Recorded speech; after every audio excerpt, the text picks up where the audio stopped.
I'm John Golia. And I'm Greg Fife. And we are the Flight Safety Detectives. We're just two guys who have spent most of their career with the National Transportation Safety Board investigating aircraft disasters and aviation safety issues all over the world. Yep, and this podcast is where we talk about everything from accidents, airplane technology, to the big business of aviation. We live and breathe aviation. My co-host John has been in the aviation business for more than 60 years. He was the first and only airframe and power plant mechanic to get a presidential appointment to the National Transportation Safety Board. And Greg is a former air safety investigator and GO team captain for the NTSB. He's investigated everything that flies worldwide since he started his career 40 years ago. And on top of that, he is a Living Legends of Aviation inductee. So between John and myself, we have over 100 years of aviation safety experience. It's time to buckle up because it's going to be wheels up. Let's get this show in the air. Well, John, it's another episode of Flight Safety Detectives. We are going to be talking about a lot of good stuff today. I know that you and I have been traveling and, our paths have crossed, thank goodness. And I'm looking forward to that continuing as this pandemic and the rules regarding the pandemic are eased. So I'm looking forward to today's show. I am as well. And I'd like to remind everybody that today's show is brought to you by PAMA, the Professional Aviation Maintenance Association, as well as Avemco Insurance.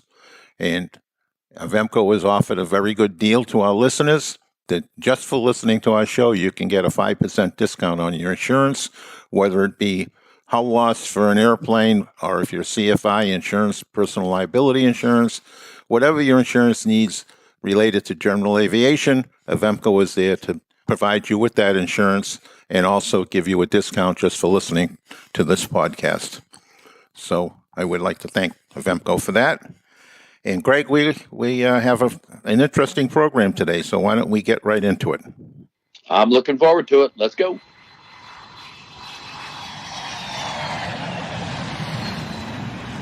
John, we're fortunate to be at Embry-Riddle Aeronautical University in Daytona Beach, my alma mater.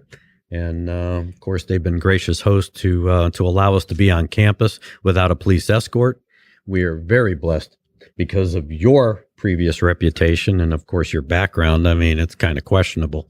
So we're lucky that they've given us a pass to be on campus and, of course, use their radio station studio for this particular podcast. And it is nice to be in a professional environment, but it's even nicer because you and I are together. Yes. Throughout this pandemic, this is probably the third or fourth time in the last year. Yeah. It's been a long haul. Yeah, well, again, it has been a long haul, but we are fortunate to be together, and hopefully as this pandemic, I won't say winds down because it'll always be with us, but at least it gives us the opportunity to be together more. So I'm looking forward to it, and of course, I am definitely looking forward to being back at Embry-Riddle in the future doing these podcasts because I like coming down here for the studio. And I like being exposed to all these young people. Because a pretty impressive group of students. Yes, absolutely. I'm impressed every time I come back on campus and I get to speak to classes and use the university's assets for teaching my acts investigation course. So I am always blessed and impressed when I come back to campus. And to that end, today we have a couple of students here that have rung the bell, in my mind, for the work that they've been doing. Yeah, absolutely. We have two master's level students with us, Sarah Lee and Paige Sorrow. We're going to start with you, Sarah. Give us a little bit of history, who you are and how'd you end up coming to Embry-Riddle, and then what you're working on now in your master's program. Okay, thank you. I heard that we have a lot of international listeners for this podcast as well. So I'm from Korea, but I was born and raised in New Zealand. Oh. So I have this multicultural background. I did my bachelor's degree at Massey University in New Zealand in aviation management, and I came to Embry-Riddle as an exchange student. Oh, wow. And I was just fascinated about the environment, all the buildings, people, professors. So I decided to stay here for my master's degree. And I did my master's in science and aeronautics, concentrating in aviation safety and aviation management. Great. And while doing that, I did my thesis. I was very curious about evacuation efficiency, and some professors very inspired me on that, like Professor Brickhouse and Dr. Liu. And I wanted to find out some of the factors that affect the evacuation efficiency. And one thing that I concentrated on was the effects of carry-on baggage on evacuation efficiency. And I know that NTSB in 2018 suggested the FAA to conduct some study about the effects of carry-on baggage on passenger deplaning times. And that's one of the motivations that came up to me. And the previous accidents, like Aeroflot Flight 1492 and the American Airlines accidents, we can see those people evacuating with their carry-on baggage. And I was very curious, like, what's the numerical time? And what are the factors that affect the people's behavioral intentions to evacuate with those? So I used a simulation. I had two studies. The first one was like a simulation to find out the exact time, how long would it be increased by having like 0%, 50%, or 80% of passengers evacuating with their carry-on baggage. And I found some significant difference. Like if we have 50% of the passengers evacuating with their carry-on baggage, it would significantly increase that time, maybe above the 90-second rule as well. So there was something significant that I found. And I also looked at the factors that affect the passengers' behaviors, such as the attitude on the evacuating with the carry-on baggage, perceived risk of their current situation, perceived value of their luggage. For example, they have their tangible products like your phones, your bags, and those intangible products like photos in the phones or messages in your phones. And those factors that I looked at, and I surveyed 300 passengers. Wow. And it's interesting because every time there is some sort of event where there's survivability, when we look at, I think, more the more notable survivable accidents like Miracle on the Hudson and a variety of others, where you see in that particular instance, you have people standing on the wing with a briefcase or a carry-on. And and over again, as a safety professional, John and I talk about it. It's like, what the hell were they thinking? I mean, why are they taking this stuff with them? And of course, yes, as you spoke, there are things that are near and dear. I mean, that phone, my life is on my phone, my wallet's in my briefcase. And of course, I want to, salvage that because I start thinking about, man, if I have to replace all this or try to find this or figure this out, it's a nightmare. But in a life and death situation, how do people look at, well, am I going to survive this or is my phone going to survive this? I mean, what's that mindset? That's what I was curious about. That's why I conducted a survey on the passengers. And interestingly, I also found that as the perceived risk increased, like if they perceive that the situation is more risky, they're more likely to have the intention to take their carry-on bags. And something that I figured out was if passengers try to get retrieve their bags from the overhead compartments, then other people will also look at it and maybe I should get my own as well. And those thinkings really affects the survivability of the passengers. And It's important that we have to really support the awareness of these dangers to passengers. In your paper, do you make recommendations or suggestions for the industry to try to incorporate or adopt to help change that mindset of the passenger so that they really get the point that, you know what, you just got to get yourself out and leave everything else behind? Right. That was one of my main recommendations for my thesis. Really, the industry have to increase their awareness, not just the NTSB, the airlines, during the safety briefings as well. Only I found some airlines really mentioned or emphasized on the effects of carry-on baggage, like not to take their carry-on bags while evacuating. So that's one of the main recommendations that I made for the industry. The briefings have gotten so long. You just noticed on my trip down here that with all the masks, you had the pilot was on when he did his typical, the weather in Chicago is such and such. But then he mentions the masks and sitting down because we've had so many passengers that have been causing problems by taking their mask off or trying to get up and move when they shouldn't be, when it's inappropriate. And the briefings are getting so long, and you just look at the people sitting around the cabin, and they're not paying attention. Yeah, and did you look at that as far as I see it all the time? John and I have talked about this on previous shows where I was very critical of the airlines for not emphasizing the use of the oxygen mask in the event that it drops, because people aren't conscious or consciously thinking about the fact that they got to pull their face mask off before they put an oxygen mask on in an airplane, or they're not going to be able to breathe anything. A lot of people, I see it all the time, still tune out the message. They're still on their phones, reading a paper, doing something else. How would you suggest that an airline emphasize the importance of leaving stuff behind? I mean, they ramble on and they say, leave everything behind and just get out of the airplane, follow the lighting or the marks on the floor to the nearest exit, and they keep going with their spiel. What kind of emphasis? Is it a shock value?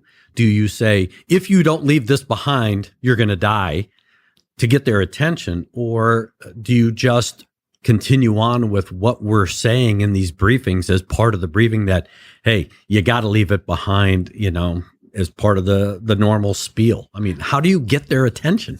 Right. First of all, the problem is currently people really don't know why they don't have to why they shouldn't take their bags while evacuating, because even spiky items in their bags can damage the emergency slides, or you can drop your bags in the aisles and block other people's passage.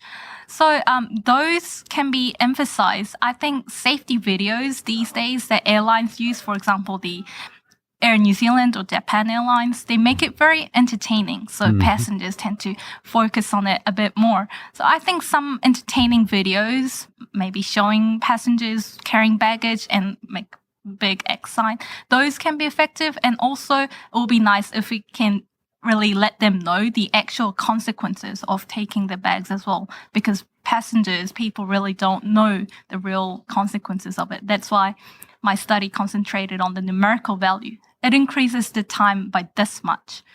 And as the FAA suggested, the 90-second rule that we all know, all passengers at full seating capacity, including the crew members, should evacuate within 90 seconds or less. And if you take your bags, it really increases that time up to 90-second rule.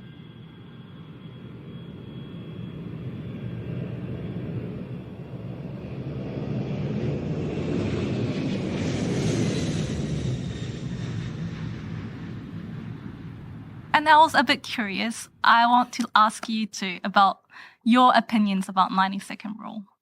Well, John, I will give you the first word, since I always give you the last word. I'll give you the first word on this, and then I'll chime in. Well, the 90-second rule really was not based on anything in fact.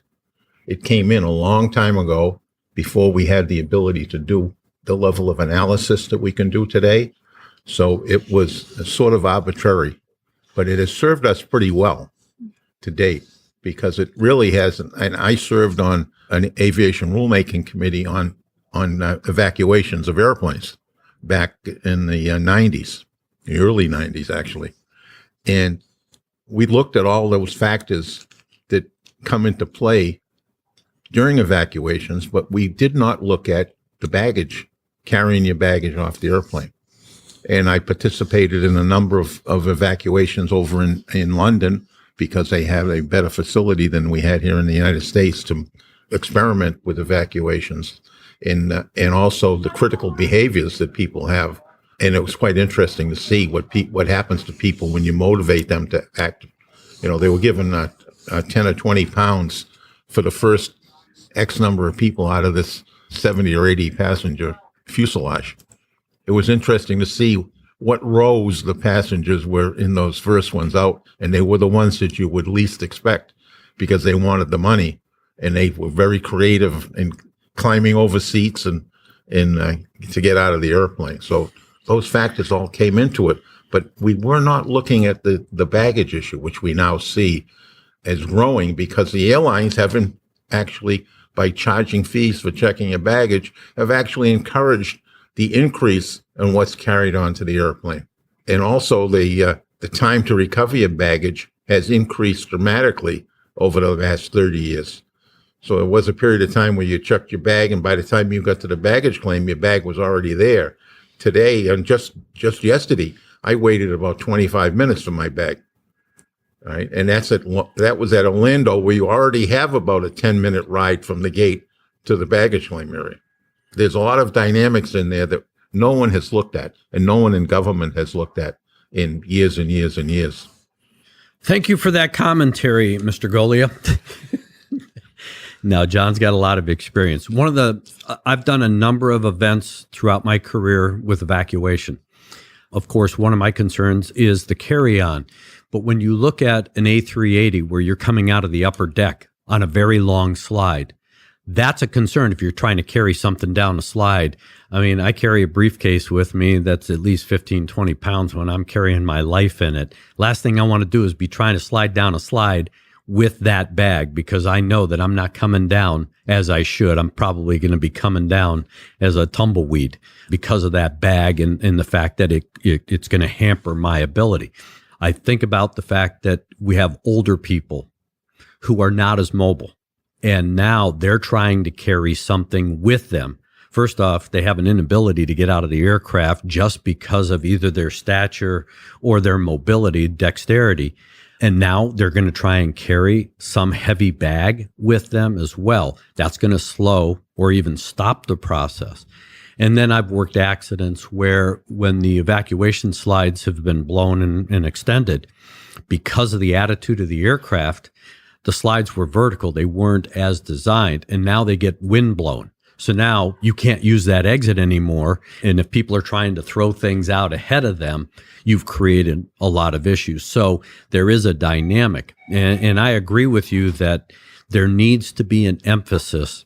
And I think just from the human standpoint, I won't say we have to get callous, but we have to explain why. People don't like being told something without really understanding why they're being told to do something. And if I think we explain it like you were suggesting a little better, that this is the reason why we don't want you carrying the bag. And if we do it in an entertaining or at least an intention capturing way, that if you do this, this is what happens, not only to you, but everyone around you. Because if the person in front of you stops you from evacuating and you're trying to do the right thing, you're going to get hurt because they're trying to do something that they shouldn't be doing. And it has an adverse effect on you trying to do the right thing. So I agree with you that we need to find a way that emphasizes, and we all know if you watch some of the safety videos, they are entertaining. I like traveling internationally because they seem to have that mindset. And it does capture your attention and it engages you. So I agree with you that, of course, we have to find a better way of emphasizing the whole means of why it is so important that you only got 90 seconds. And that's on a very good day under controlled environment. You have an airplane that crashes like Asiana that's on fire. You don't have 90 seconds. If that airplane crashes at night, even if it's upright, you can't see. You don't have 90 seconds. If that airplane's upside down in the Everglades and you survive, you don't have 90 seconds and you aren't going to carry your stuff out. And I think that if we capture that and we emphasize it in a, quote, politically correct way, whether it's entertainment or just emphasis, I think maybe we'll change that mindset and that dynamic so that we don't have people carrying their carry-ons and their bag, their suitcase and their big handbag. And in John's case, he carries, you have to put it, his stuff goes in a shipping container and he tries to stick that in the overhead. It's just crazy. So, well, that's great to hear that your study is well on its way. I can't wait to read it. So we expect to get a copy of it. Thank you. I'll definitely send it to you. Good, because we're gonna talk about it after we read it. We're gonna be asking you a lot more questions. Good morning, you're on the ground, Canadian 920. We're just coming up to Alpha Juliet. A920 runway 248 taxi northbound. Our other guest today, Paige, you two are in the master's program. Yes, sir. And you are about to graduate as well. I have a little bit of time left in my master's. And what is it that you are emphasizing now in your master's thesis and program? So in my master's program right now, I study occupational safety management, and I started the master's immediately after finishing my aerospace and occupational safety undergrad degree here. So in the occupational safety program, I'm making use of the connections from aviation safety to further study transportation safety as a whole.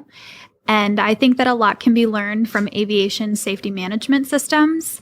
And so that's my big focus. I really appreciate SMS and our implementation of SMS here at the university and the flight department. And so that's what I'm hoping to focus my thesis on, is SMS as it can be expanded to other, perhaps higher risk, higher stress industries. One of the things about this show that John and I have always tried to emphasize is we're always trying to tell the backstory. The stuff that you don't see in a written article or an NTSB report. We're always trying to fill in the gaps and tell some of the real story, if you will. Okay, tell us your real story. How'd you get here? Where are you from? And how was it that you came to Embry-Riddle and got into occupational safety? Yes. So when I was young, I became fascinated with aircraft investigations and air disasters. And so from the time about age 11 or 12, I was watching you on TV. God, I'll tell you, there has to be a better life than to watch me on TV. I mean, there's sports, there's guys, there's all sorts of stuff. Not just me. It was certainly the most entertaining way to spend my time. There you go. That's what I like to hear. I was entertainment for you. Okay. So I've always been fascinated by why things go wrong and what we can do to prevent bad things from happening again, whether it's in aviation or transportation in general or in the medical field. So I feel that my life's purpose is to do safety. And I think that my passion is transportation safety. So that's what I'm pursuing. And so when I was young, I knew I wanted to study aviation safety primarily. And so I pursued my bachelor's here at Embry-Riddle. And this has certainly become home for me. Embry-Riddle has given me so many opportunities. And so now I work here as a student employee in the aviation safety department. And I was given the opportunity to pursue my master's. And there's so many additional benefits to studies here at Embry-Riddle, whether it's your networking or our career opportunities for internships and research and things like that. So that's why it was an easy decision for me to pursue my master's here. I'm very happy to be here still. And what do you see as a trend going forward? I mean, when you look at occupational safety, people are going to say, and have said, because I've heard it, well, you know, we've developed all of these policies and procedures. We have all these programs in place. Some of them work, some of them don't. Some of them are a placebo. They look good, but nobody really follows them. How is it that you empower people to think safety, like Bob was talking about earlier? I mean, I've always believed that safety needs to be a core value, regardless of what you do, whether it's walking across the street or anything else. It's got to be a core value. You can't just turn safety on and off. How do you encourage that to not only employees, but even students here at Embry-Riddle and in life? Because everything I try to talk about, and John and I have talked about on previous shows, these are all life lessons. We're not teaching anything new. We're just showing a different application of what we should have learned as we were growing up. How do you encourage people in that kind of, in aviation being a very dynamic environment, to think safety all the time and identify those things that could put them or others at risk? I mean, Sarah's looking at it from the perspective of evacuating aircraft, but how do you get them to think like that all the time, even if they're not in aviation? I think it certainly starts from instilling safety as a core value. And, you know, we talk in class all the time about how management sets the stage for a positive safety culture, and management promotes that just culture that's non-punitive.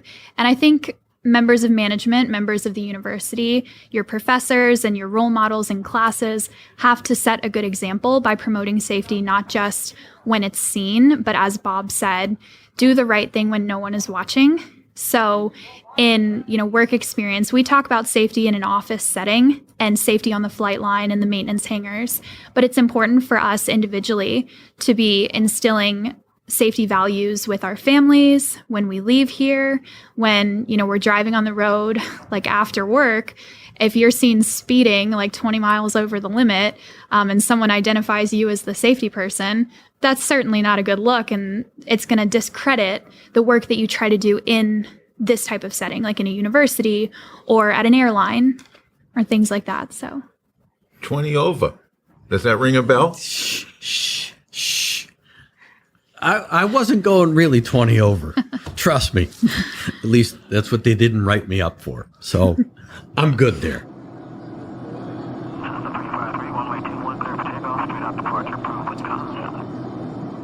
So with this education that you're getting, where do you plan to go?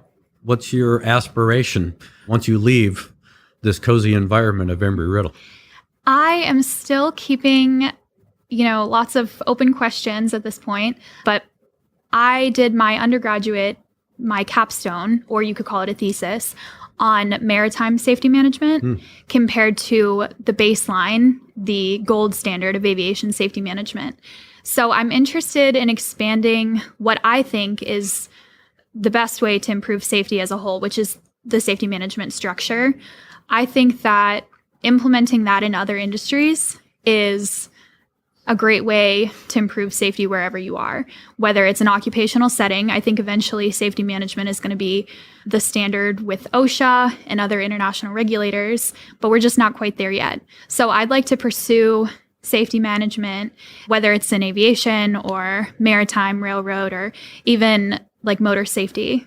So that's where I am keeping my sights, but I don't have any immediate answers. Just keeping my options open. Well, it's great to hear that you're looking beyond aviation. As wonderful as this university is, and it definitely gave me the opportunity to build the career that I've had over the last, I'm not going to tell you how many years, but I've been fortunate throughout my career. I've given safety presentations and safety discussions and actually teaching for mining companies, for pharmaceutical companies, the principles, because people want to know how we do it in aviation. Because when you look at it, of all the industries, we are the safest. Other than nuke power plants, we have a lot of regulations, but those regulations are very important in the day-to-day operations that we conduct, and we conduct them at the highest levels of safety. And we've seen it in the medical industry where we're trying to take the principles of CRM and things into the operating room. But I agree with you that the core product of safety management systems could benefit the mining companies and the pharmaceuticals, because everybody has the end game of being or operating at the highest levels of safety. They just don't know how to necessarily get there. But we've developed a lot of that already in aviation and aerospace. I mean, when we look at now private space travel, that's going to take the highest levels of safety, because now you're depending on a public industry to incorporate what we believe is normally embedded by government oversight or government action. That is a NASA or the FAA or somebody with the military. We have that dependence. So I'm glad to hear that you're looking beyond aviation, because I think maritime could definitely benefit from it. John, as a board member, dealt with everything, including aviation, but everything else, maritime and highway and pipeline. And I think pipeline could benefit. Yes. Every segment of our economic structure can benefit. The trouble is, I wish it was named something else, because we call it safety management system, and the first thing that happens to our business school graduates is it's a safety system, and it's just put in that safety box, when it really should be the management of your business. Because if you actually put in place what we call the safety management system as a business tool to run your business, you will be amazed at what comes up and how much better your operation can be. But we just got this business management structure that says safety is over here, but managing the business is over here. They're almost taught to be opposites when they ought to be married together, because this system can really help. And they've shown that in Canada and Australia and New Zealand have shown that this is a very efficient business tool. But we're not smart enough here in the United States yet to put our arms around that. And one of the things that I've seen with clients is they look at safety as an expense rather than as a revenue generator. And they look at me like, what are you talking about? I said, well, if you're very efficient and you do things safely, I'm saving you money because the money that you pay me right now, I'm going to save you millions in liability lawsuits, accidents, and all of the things that go with the fact of having an incident or an accident. And so I think that there needs to be a change of a mindset about safety, that safety is a value added benefit that is not an expense, but actually can be in some regard a revenue generator, because as long as you're not having accidents that cost you $100 million, that's $100 million more in your pocket than paying out on this liability and that kind of thing. So I think that we need to have that bit of a culture mindset change so that companies embrace safety more than they actually do. Because John and I have seen it over the years, especially these small operators operating on a shoestring where they are looking at the bottom line. And if I have to incorporate, some sort of SMS type program, that means I got to train people. That means I got to put, all sorts of processes in place. It's going to slow me down. It's going to cost me money. I'm not doing it. Absolutely. Safety has a big, it might have a big dollar sign commitment up front for management. And that's the direct cost of setting up, like we discussed, the safety management system and hiring qualified personnel. There's that direct cost immediately that needs to be signed off and paid up front. But there are almost like incalculable indirect costs that could come over the course of 5 years or 10 years. Improving the safety culture, it's hard to prove how much money that saves. But having positive reporting allows you to catch issues before they become a liability, like you said. So safety is an investment that pays off over time. And we just have to invest in it and trust. And then we use data analysis to see what we're actually saving. That's great.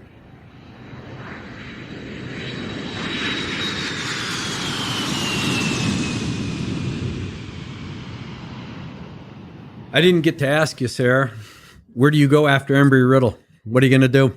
I'm going to stay at Embry-Riddle for my PhD degree. And of course, after that, that's great for Embry-Riddle. But then what are you going to do? Where are you going to move to? after I finish my PhD degree, I hope to stay in the research area, maybe in the professional degree, do some lecture. I'll see how it goes. I think Embry-Riddle could use some young, talented professors at this university. So I hope so. Yeah, I think we got a couple of connections. We can probably push that in the right direction. What part of Korea are you from? Jeju Island. I'm not sure if you know. Oh, I know it very well. Really? Yes, because unfortunately, I've worked several accidents involving Korean Air. And I was out at the island because Korean Air had their ab initio training facility out there. Oh, yes, they do. So I was out there many times. They call that the honeymoon island or the... It's the honeymoon island. My parents were there for honeymoon and they decided to stay there. Well, that was a very nice place to grow up, I'm sure. So. Low speed ailerons. Normal and auto. Rudder travel pitch field. Right. Nav and exterior lights. Yeah. Servo control. Right. Engine start panel. Crank it aboard. Fire handles. Seatbelt no smoke. Emergency exit minimum cabin lights. Well, ladies, we really appreciate you being on the show today. I think to wrap up this discussion, I think it's important that what we try to do, and John and I have been talking about it, and we're going to start a segment going forward about diversity. Diversity is, of course, a huge subject right now, whether it's gender or color. How do you feel about what's going on with diversity in aviation? You two are young ladies who apparently have a very good pathway. What would you suggest to young ladies that are listening to this show that may be in high school or whatever and pursuing some sort of career or at least a path into aviation or aerospace? What would you suggest? We'll start with you, Paige. I think that it's so important for young girls or young women who are looking to enter the STEM industry, whether it's specifically aviation or not, to find the supportive groups that will help encourage them to grow professionally. So my immediate thought is women in aviation groups. There is nothing better than having a strong group of friends and professional colleagues who encourage you to pursue your dreams and give you the resources that allow you to make that happen. So we have a lot of women-focused groups here on campus, and those groups are known for helping with, preparation for the career fair and professional networking and providing a space where underrepresented groups can feel more comfortable. So I think the best step is to try and get involved in something like that and look for opportunities that are geared for your personal success. So for me, it might be like the Women in Aviation group, a great group of women here on campus that do a lot of good work for the other girls. Great. Sarah? As a woman international student studying in the United States, fortunately, I didn't feel any discomfort while studying here. Like, I had a lot of support, including the School of Philanthropy Councils. They had so many opportunities to get funded for my research project. And I had professors who also guided me through the pathway. So coming into the aviation field as an international student woman, I think I was fortunate enough to find good people, good professors, and good groups to support me, especially here at Embry-Riddle Aeronautical University. How about, because you are an international student, what would you say to our international listeners, the young women that are listening that may be in high school or whatever, in Korea or anywhere else, to pursue aviation or at least aerospace like you? Yes, I was a high school student who was very into aviation. And when I told my friends, I want to go into the aviation field, they would usually say, you, a woman? But as you just get into the field, you wouldn't feel that much difference in there. Coming into the aviation field, all the other peoples around me, they supported me as if I couldn't feel any difference as a woman or an international student working in aviation. So as long as you're into it, just start off with your first field. And I came here to the United States because it's one of the biggest countries that I can learn about aviation. It's got the big aviation field. So I think it's a good idea to get some experience outside maybe United States or New Zealand, any other countries to experience aviation as well. Well, that's great to hear. And again, we're trying to move forward with at least addressing not only women's issues, but diversity issues through the show, because that I believe, and I know John does too, that has an adverse effect on aviation safety in a variety of different ways, and it can carry on into other industries. So ladies, thank you very much for coming on the show today. It's been an honor to meet both of you. It sounds like you have promising pathways to some very successful careers. And I'm waiting for that paper, so you got to send me the paper.